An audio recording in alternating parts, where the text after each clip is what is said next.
What's going on, Dodgers Nation? Doug McCain here. You can follow me on Twitter and Instagram at DMAC_LA. If you haven't yet or you're new to the channel, be sure to subscribe to the Dodgers Nation YouTube channel. For all latest Dodgers news, rumors, hype videos, podcasts, you're going to find it right here. So be sure to smash that subscribe button, hit that notification bell, and if you want to see even more Dodgers content, smash that like button. Thanks to you, it's the fastest growing Dodgers YouTube channel in the game. So be sure to tell your friends, tell your family, any Dodger fans you know, tell them to subscribe to the Dodgers Nation YouTube channel. And for all latest Dodgers news, head over to DodgersNation.com. So what a frustrating 2020 season for Caleb Ferguson. He was on his way to having his best year as a Dodger. He was one of the more dependable, high-leverage guys out of that Dodgers bullpen. Only Blake Trinan and Kenley Jansen had more high-leverage opportunities than Fergie did before he went down. He ended up pitching 18 2/3 innings, had 27 punch-outs to just 3 walks, had a career-high 36% K percentage, and he was a real rock as a lefty out of that Dodgers bullpen. But unfortunately, the Grim Reaper for pitchers came calling for the second time, and of course I'm talking about Tommy John. So he'll be out for the entire 2021 season. Of course, there's always a slim chance that he could pitch late in the season, maybe September, depending on how well rehab goes. But today, Caleb spoke to reporters for the first time this season, and he said he's already thrown 5 or 6 times and that he's right on track. It's good. I can probably, I don't know, I think I've thrown maybe 5 or 6 times through today.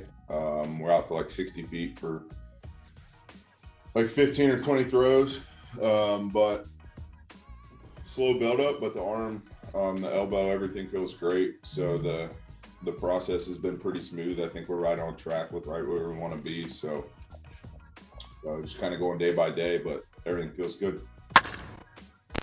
And then he was asked, with this being his second Tommy John surgery, if he was nervous, and he said he wasn't nervous at all.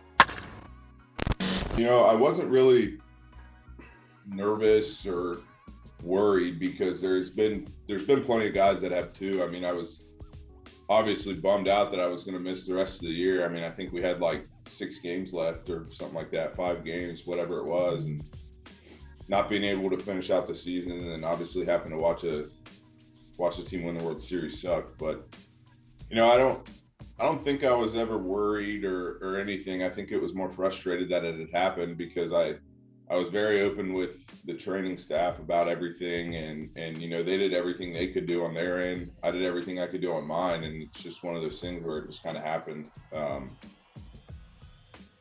But like I said, I mean, there's plenty of guys that have had 2 TJs and are still pitching in the game today. So I just got to do the time, do the rehab, and get back out there. And then he was asked if it helps that he's been through this process before, or does it hurt because he knows how long and how tedious the process is. I get that question a lot, and I really don't know how to answer it because I don't remember anything from my first one. It seemed like my first one took a lot longer to get range of motion back, but I could be wrong. It was so long ago. I mean, it was 6 years ago is whenever I had my first one. So I don't really remember a ton from it. I think it's going to be a little bit easier in terms of the rehab side, the treatment side of it, because I have better resources than my first go around. But it's still going to suck because of how long the process is. I mean, I absolutely hate being hurt, and I think everybody does too. So I try to spend, my rule of thumb is always to try to spend the least amount of time in a training room as I can. And that's the exact opposite of what I'm doing right now. So that definitely sucks.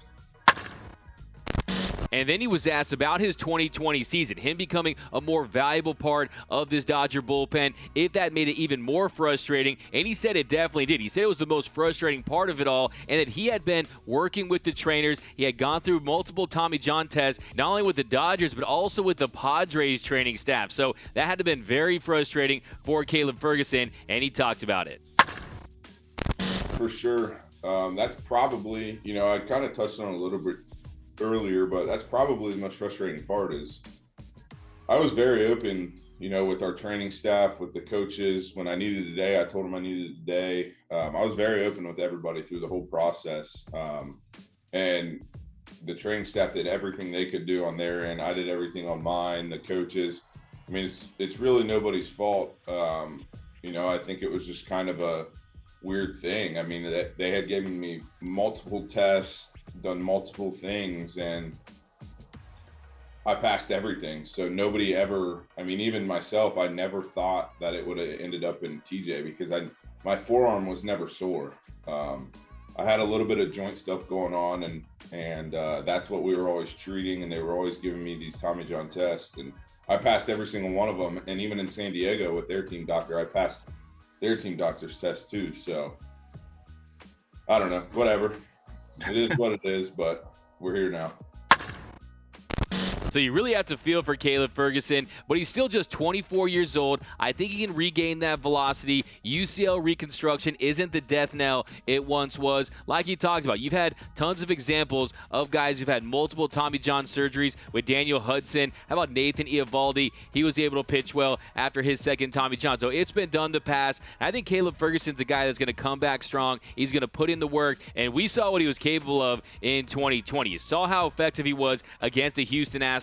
First game, he strikes out the side. Then the second night has a perfect inning. So I still think he'll be a major piece for this Dodgers bullpen in the future. He was very effective against lefties and righties last season. A lot to like from Caleb Ferguson. And he's still getting that World Series ring. And he also gave away a ring when he got engaged last year. So not all was terrible in 2020 for Caleb Ferguson. I think he comes back strong. But let me know down below in the comments. Will Caleb Ferguson be a big part of this Dodgers bullpen in the future? Give me a Y for yes or give me an N for no. I want all your takes down below in the comments section. My name is Doug McCain. You can follow me on Twitter and Instagram at DMac_LA. That's at DMac_LA. If you haven't yet or you're new to the channel, be sure to subscribe to the Dodgers Nation YouTube channel. For all the latest Dodgers news, rumors, hype videos, podcasts, interviews, you're going to find them right here. So be sure to smash that subscribe button, hit that notification bell, and if you want to see even more Dodgers content, smash that like button.